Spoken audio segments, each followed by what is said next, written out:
اسی لیے وہ سب سے الگ اور نرالا ہے۔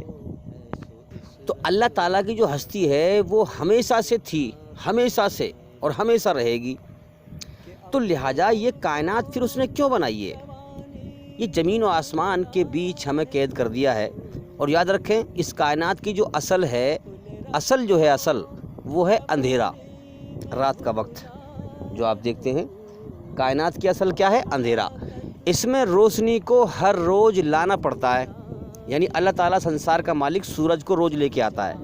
جیسے ہمارے کمرے میں اندھیرا ہو، اصل کیا ہے کمرے کی؟ اندھیرا۔ اس میں ہمیں بلب جلانا پڑے گا، روشنی کو لانا پڑے گا کام کرنے کے لیے۔ اسی پرکار اللہ تعالیٰ ہم سے کرم کرانے کے لیے سورج کی روشنی کو روز لے کر آتا ہے، سورج کو لے کر آتا ہے، اور ہم سے کرم کرا کے ہمارا امتحان لیتا ہے۔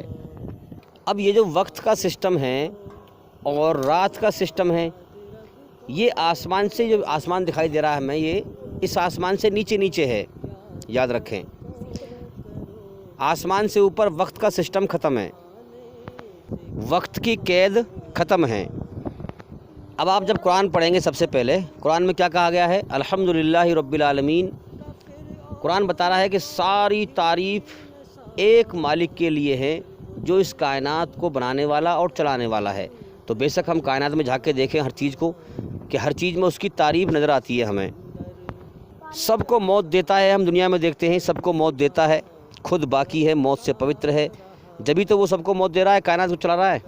بھائی کائنات چلا رہا ہے، سب کو موت دے رہا ہے، خود باقی جبھی تو۔